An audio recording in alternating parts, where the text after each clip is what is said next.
Si vous avez peur, vous serez lâche et vous serez traître. N'ayez jamais peur. La lutte doit continuer.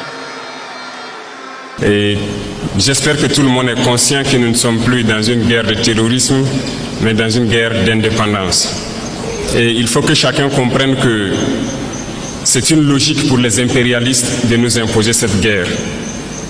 Normalement, chaque leader, chaque dirigeant devrait se battre pour son pays. C'est une logique. Ils se battent pour leurs intérêts et nous devons nous battre aussi pour nos intérêts. Dans lequel l'élite dirigeante d'un pays reçoit des gratifications en douce. Cela pour le bénéfice du leader autoritaire et non pour la population du pays. Ce genre de corruption et de pot de vin se produit-il? Absolument. Monsieur le Président, vous savez, je vois cela et cela ne me dérange pas de les dénoncer. Mais Cabine Tory et Bikini Fossil, vous savez, comme ils savent que ce soit leur réserve d'or, c'est tout. Tous ces revenus sont simplement en échange pour protéger le régime de la junte. Il y a un certain nombre d'exemples à travers, même au Soudan, ce qui se passe avec les forces de soutien rapide et des forces soudanaises. Quand on y regarde de plus près, tout tourne autour des revenus qui peuvent en être tirés. Il y a des acteurs néfastes au sein du PCC et parfois la Russie est complice de ces activités. Le général Michael Langley vient sans doute de commettre la plus grosse erreur de sa carrière. Une erreur qui pourrait coûter cher à l'Amérique dans un avenir proche. On dit souvent que l'école instruit, mais n'enseigne pas toujours la sagesse. Et les agissements du général Langley en sont une parfaite illustration. Un homme sage sait qu'on ne s'attaque pas à n'importe qui sans connaître en profondeur la personne en face. Mais, par manque de discernement et par désir de plaire à ses maîtres, Michael Langley a choisi de jeter l'opprobre sur le capitaine Ibrahim Traoré. Le résultat?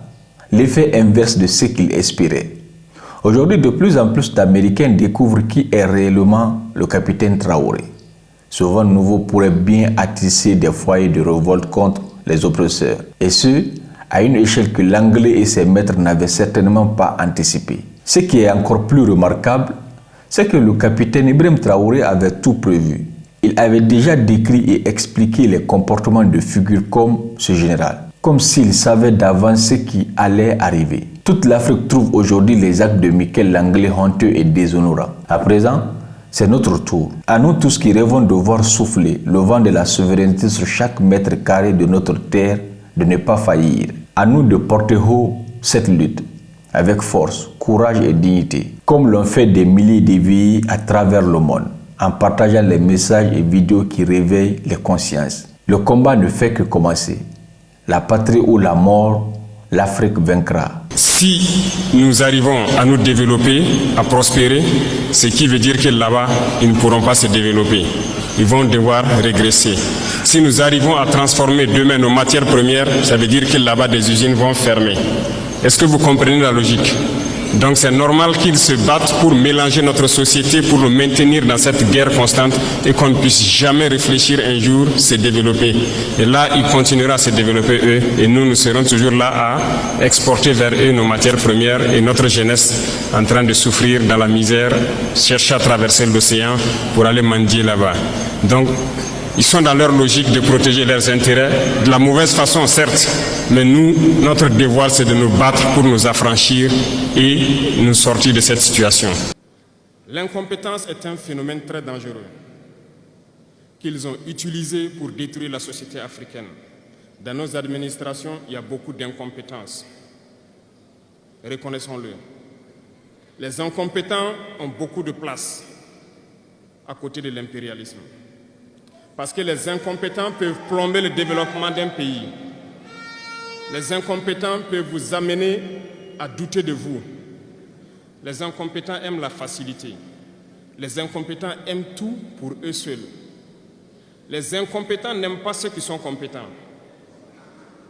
Ils n'aiment pas ceux qui innovent, ceux qui cherchent. Les incompétents sont dangereux.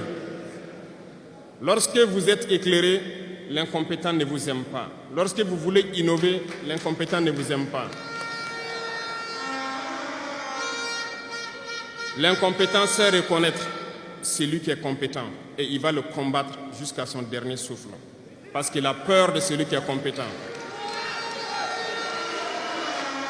Cherchez la connaissance et travaillez dur pour être compétent. Bannissez l'incompétence. Parce que, à travers les distractions qu'on veut nous faire adopter, on devient incompétent. Je vous prends un exemple. Les réseaux sociaux sont les lieux de publication des informations aujourd'hui. Les gens s'informent à travers Internet et beaucoup de choses. Un jeune qui publie sur les réseaux sociaux un article sur sa ferme ou un projet agricole ou un projet scientifique, je suis jeune, je connais les termes. Il n'aura pas peut-être 1000 vues. Mais un jeune qui publie sur des futilités, ce que moi j'appelle du n'importe quoi, il a des millions de vues.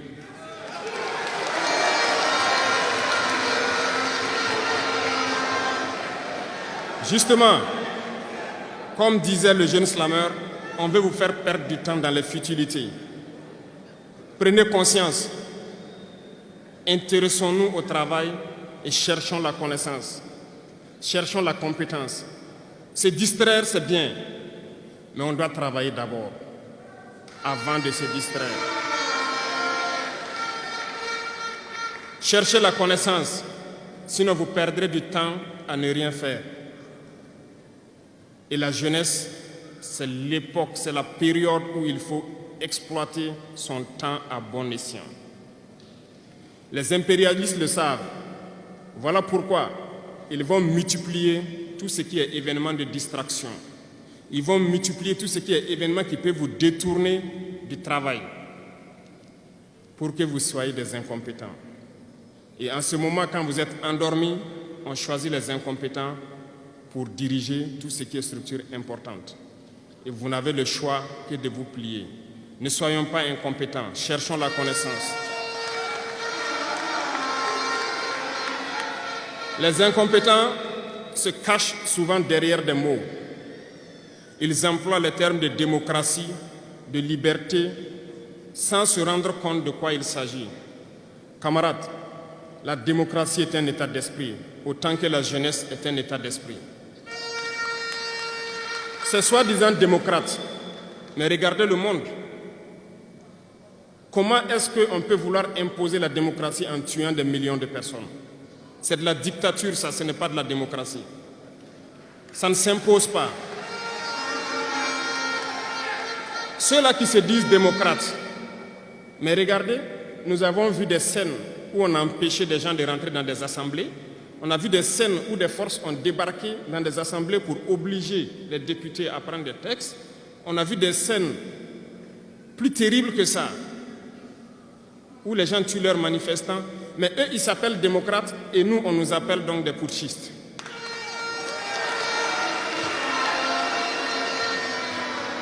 Si c'est ça la démocratie, je répète, nous ne voulons pas de cette démocratie.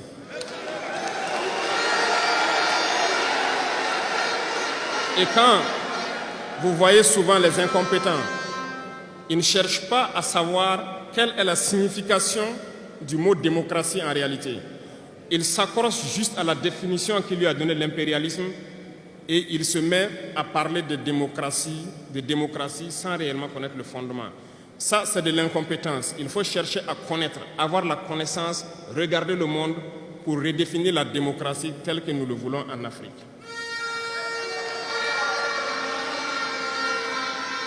Les incompétents se cachent derrière les libertés. Retenez une chose, il n'y a pas de liberté individuelle qui existe. C'est un fait. Vous pensez vraiment que chacun est libre? La liberté est collective. Tant que nous vivons dans une société avec des règles, la liberté est collective. Parce que si vous ne respectez pas les règles, vous ne pouvez pas vivre dans la société.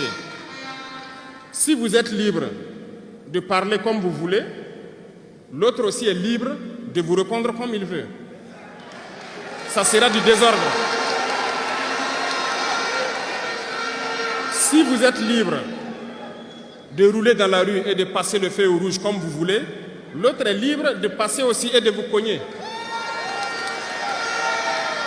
Vous comprenez que si la liberté individuelle prend le dessus, nous sommes dans une société de désordre.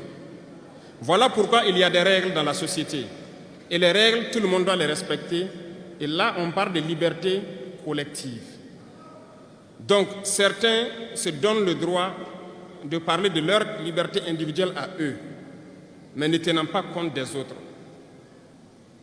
Je pense que ça fait partie aussi de l'incompétence, parce qu'ils ne cherchent pas à comprendre, ils s'arrogent les droits que peut-être les États les ont donnés pour sévir, pour faire tout pour eux, en négligeant les libertés des autres. Non, la liberté est collective. Avant de poser un acte, on pense à la liberté d'autrui.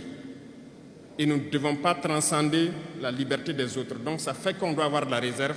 Et une fois qu'on a de la réserve, la liberté individuelle n'existe pas.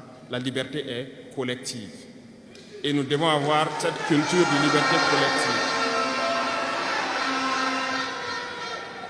Cherchons donc la connaissance, lisons, interrogeons l'histoire. Ne lisez pas l'histoire qu'eux, ils ont écrite en leur faveur. Cherchez la connaissance à travers plusieurs sources et vous comprendrez dans l'histoire qui s'est battu pour l'Afrique, comment nous devons nous battre pour continuer cette lutte de nos dévanciers.